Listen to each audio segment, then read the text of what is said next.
Hello, how are you all? Thank you for watching. So it's no secret that mainstream media is not cool anymore. Basically, it's just boomers that are watching legacy media. Everyone else is coming here or other places to get their news.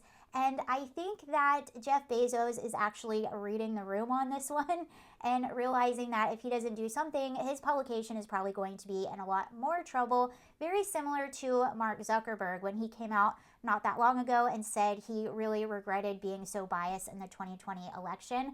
So Jeff Bezos, not only did he announce today that the Washington Post was not going to be endorsing any candidate, including Kamala Harris, which they were expected to endorse, he also wrote an opinion piece calling out the mainstream media and why nobody trusts it. But before we look at his article, I want to show you some of the reactions of people that were furious and canceled their subscription because the Washington Post isn't going to be endorsing anyone. Yeah, they're mad about that. 200,000 people so far have canceled their subscriptions. I don't trust Fox, but I used to trust the WAPO. I don't trust you, Jeff. I'm not stupid, and I see, oh, he used the H word. Rising up. I will stand and be counted and cancel like everyone else. I didn't get that last part.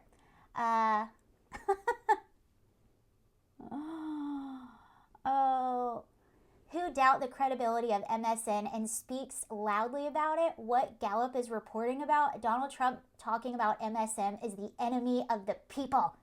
They don't get it. I'm so sorry. The truth is, remember, they're upset because they're just not endorsing a candidate. It's not like they're endorsing Trump. I'm so sorry. The truth is half to the article. So this is what he wrote. The hard truth: Americans don't trust the news media, which is very much true. He says, in the annual public survey about trust and reputation, journalists and the media have regularly fallen near the very bottom, but this year's Gallup poll, we have managed to fall even below Congress, which means that the media is now the least trusted of all. He goes on to say that some changes are going to be made in the future and they want to get back to objective journalisming. He also makes a point to say, and he's correct, that one of the biggest issues is that all of these people that write for these publications, they all only hang out together. They only talk to each other. So they only have one perspective. And it's to the point now where a lot of our mainstream news media journalists, they're out there rubbing elbows with all the elites that they're supposed to be holding account to. And that used to be the job of the media, is to hold account to power, be truth to power. But now the media, it's like they're keeping us in check for the power. That seems to be what their job is. And I want to show you a clip from a hearing on the border today. I know we're jumping, but it goes hand in hand. This is why it's so important to have actual journalists. Watch this. You just mentioned the unaccompanied minors coming here is, 8,000-9,000 a month. Why do you believe you have a situation that these minors are separated from their parents, probably are never going to see their parents again, and we had a short period of time in which kids were separated from their parents under the Trump administration? Now we have wildly more minors all alone up here. Why does the press not consider this a scandal, and why does the average American not know about it? Because the press, like our Democrat colleagues, they are supportive of an open border. So that's why the American public does not know all the unaccompanied minors we have streaming across our border. Yeah, and again, the media, I quit calling them mainstream media, the legacy of the corporate media. I mean, they're cheerleaders for the Democrat Party. They are the commerce department for the Democrats. They wanted Biden president, so they did everything they could to get somebody who campaigned from his basement elected president. That they were certainly cheerleading when Biden was replaced on the ticket with Kamala Harris and put her on a pedestal, declared her the second coming. They're trying to do everything they can to get her elected as well. So again, they are absolutely supportive of all these radical left policies, and one of those radical left policies is literally the clear and present danger of a wide open border. And And that's what happens when the media doesn't do its job or when it's all biased. Now you're not holding truth to power. And the fact that we have that many missing kids in our country should be one of the biggest scandals, the biggest story of all time. Yet most people are completely unaware that this is even happening. And the media has a lot to do with that because they're not reporting on it. I want to read you something out of, I was reminded of this. This book is called Unfreedom of the Press by Mark Levin.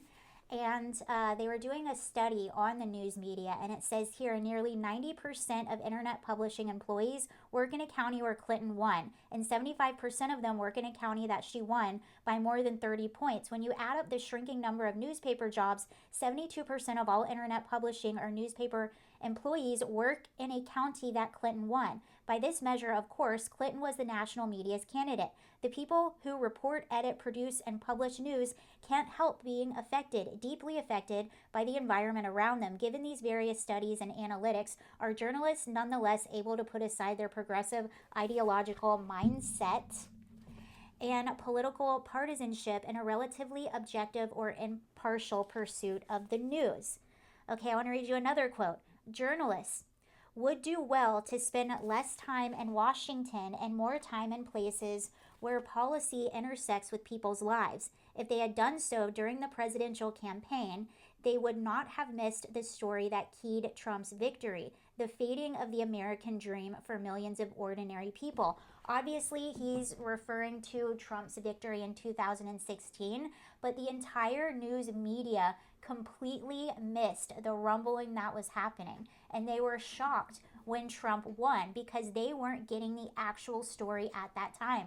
The actual story at that time and why so many people were voting for him is exactly that, the fading of the American dream. But when you have all these journalists, they have the same ideas, they live in the same areas, they're rubbing elbows together with themselves and the elite that they all want to be friends with, they all want to be a part of. You're not getting the stories of the average everyday American people. And that's the audience you're trying to sell these stories to. So that's why the media is fading. And it's hilarious to see some of the responses from that article and from, the Washington Post just not endorsing Kamala Harris. It's not because they're not endorsing anyone. It's because they're not endorsing Kamala Harris. So I think that's really interesting of Jeff Bezos. Something very similar happened to CNN a while back too when there was a huge merger. The largest shareholder, I can't remember what his name was, but he was talking about CNN in the same tone, saying that he really wants CNN to get back to objective journalisming, which I fully support that message. But until they get it together, until they start having more of a diversity of opinion and voice, the more that people are going to turn to YouTube and X and other platforms to get their news. How funny is that? I just realized it. They love diversity, except when it comes to diversity of thought. It's very true. Every other kind of diversity, but diversity of opinion or thought is eh. Anyway, have a good day. Bye.